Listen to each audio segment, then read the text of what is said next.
अच्छा जी, ये भी हमारा 6A ही चल रहा है, ठीक है। इसका क्वेश्चन नंबर 8 है और क्वेश्चन नंबर 7 है और क्वेश्चन नंबर 8 है।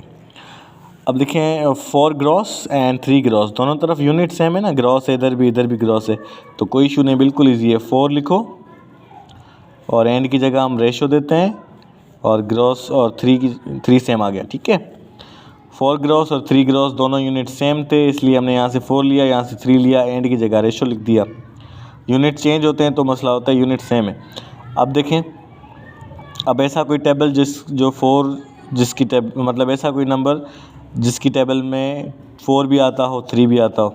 अब देखें 4 तो 1 में आता है और 2 में आता है और 4 खुद में आता है, यानी 1 में, 2 में और 4 में, और 3 किस में आता है, 1 और 3 में।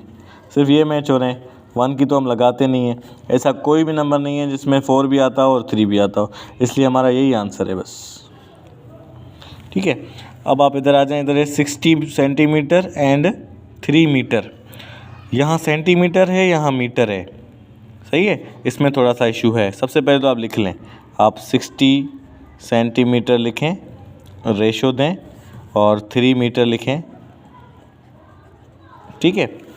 अब आपने ये करना है कि या तो इस 60 सेंटीमीटर को मीटर बना दो या मीटर को सेंटीमीटर बना दो, ठीक है। दोनों हमें यूनिट रेशो में सेम चाहिए होते हैं, सही है बेटा। तो हमारे लिए सबसे ज़्यादा इजी ये रहेगा कि हम मीटर को सेंटीमीटर में कन्वर्ट करें, क्योंकि मीटर बड़ा है सेंटीमीटर छोटा है, तो मीटर को सेंटीमीटर में कन्वर्ट करना ही ज़्यादा इजी रहता है। उसको कन्वर्ट करने का तरीका ये है कि जो मीटर में हो उसको 100 से मल्टीप्लाई कर दो, सही है। तो ये तो हम सेम लिखेंगे 60 सेंटीमीटर, और जो हमारा मीटर में है उसको हम 100 से मल्टीप्लाई कर देंगे, वो भी हमारा फिर क्या बन जाएगा, सेंटीमीटर बन जाएगा, ठीक है। तो इसको हमने किया, ये हमारा 60 सेंटीमीटर सेम हो गया, और जब ये मल्टीप्लाई हो गया तो हो गया 300, और ये हमारा हो गया सेंटीमीटर। अब दोनों तरफ हमारा सेंटीमीटर हो गया, सही है। 60 सेंटीमीटर और 300 सेंटीमीटर। अब देखो आखिर में 0 है, 2 की टेबल लग रही है, 6 पे लगेगी 3 टाइम्स, 0 का 0, और 3 पे लगेगी 1 टाइम्स, 2 1 2, 1 बचा, इसको दिया, ये हो गया 10, 2 5 10, और 0 का 0। अभी भी 0 है तो 2 की टेबल लगेगी, आखिर में 0 होता है तो 2 की टेबल लगती है। अब इस 3 पे लगेगी 1 टाइम्स, 1 बचा, इसको दिया, ये हो गया 10, इस पे 5 टाइम्स लगेगी।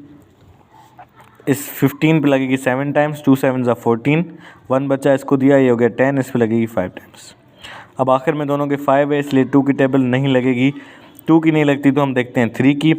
तो 3 के लिए जो है ना, इन दोनों को प्लस करते हैं, 1 और 5 को प्लस किया हो गया 6, यानी इस पे भी 3 की टेबल लगेगी। 7 और 5 को प्लस किया हो गया 12, यानी इस पे भी 3 की टेबल लगेगी, क्योंकि 6 भी 3 की टेबल में आता है और 12 भी 3 की टेबल में आता है, ठीक है। तो इसलिए जो है ना, हम 3 की टेबल लगाएंगे। इस पे 3 की टेबल 5 टाइम्स लगेगी, और इस पे 7 पे लगेगी 2 टाइम्स, 1 बचा, क्योंकि 6 आया, 1 बचा, इसको दिया, ये हो गया 15, और 3 5 15।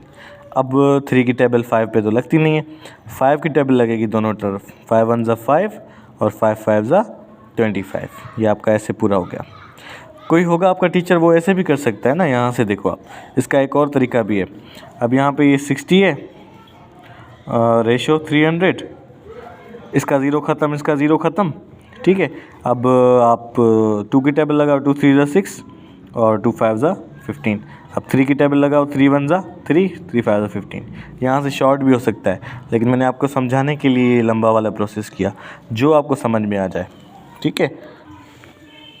अब इसमें देखें लिखा हुआ है ₹2 एंड ₹80, दोनों तरफ रुपीज़ है, यूनिट सेम है, तो बिल्कुल ईजी है। आप क्या करें, ₹2 लिखें, रेशो दें और ₹80 लिखें, ठीक है। अब देखो 2 की टेबल 2 पे तो लगेगी, और इसके आखिर में 0 है, यानी इस पे भी 2 की टेबल लगेगी, तो 2 की लगाओ, 2 1 2, और 80 पे पहले 8 पे लगाओ तो 4 टाइम्स लगेगी, 2 4 8, 0 का 0 दे दो।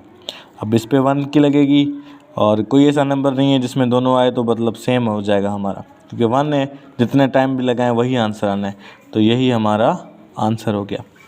अब इधर आ जाएं आप, ये लिखा हुआ है 0.5 मीटर, रेशो दे दें 75 सेंटीमीटर। वही कहानी आ गई पीछे वाली, यहाँ मीटर है यहाँ सेंटीमीटर है। तो मैंने आपको बताया था कि मीटर को सेंटीमीटर में कन्वर्ट करना इजी रहता है। तो जो नंबर हमारा मीटर में होता है ना, उसको हम 100 से मल्टीप्लाई करते हैं, सेंटीमीटर वाला सेम रहने देते हैं। तो 75 हम सेम रहने देते हैं क्योंकि सेंटीमीटर में, और इसको हम मल्टीप्लाई कर देंगे 0.5 को मल्टीप्लाई कर देंगे 100 से। तो 0.5 को जब हम 100 से मल्टीप्लाई करते हैं तो आंसर हमारा आता है 50, और यहाँ हमारा हो गया 75 सेम। ठीक है, अच्छा आखिर में आपको करके दिखाता हूँ 50 कैसे आया, लेकिन पहले आगे हम टेबल लगा लेते हैं। अब आखिर में 0 है, इस पे 2 की टेबल लग रही है, इसके आखिर में 5 है, इस पे 2 की टेबल नहीं लग रही। तो हमारा रूल ये है कि दोनों पे सेम टेबल लगानी है। 3 की टेबल में भी ये 50 नहीं आता, 75 आता है। 5 की टेबल में 50 भी आता है, 75 भी आता है, इसलिए हम 5 की टेबल लगाएंगे। इस पर लगेगा 10 टाइम्स, और इस पर लगेगा हमारा 7 पे लगेगा 1 टाइम्स, और 2 बचा इसको दिया, 25 हो गया 5 टाइम्स। ठीक है, अभी भी 5 की टेबल लग रही है, इस पर 2 टाइम्स और इस पर 3 टाइम्स, यानी 2:3 हमारा आंसर। ठीक है, ये हमारा हो गया आंसर। अब हमने क्या किया था, 0.5 को 100 से मल्टीप्लाई किया था इसको सेंटीमीटर बनाने के लिए। तो 0.5 को जब 100 से मल्टीप्लाई करते हैं तो 50 आंसर आता है। वो कैसे आता है देखें, आप लिखें इधर 100, और आप जो है ना 0.5 की जगह आप 0.5 लिखें, पॉइंट बाद में दे देंगे हम, या चालू दे दो आपकी आसानी के लिए।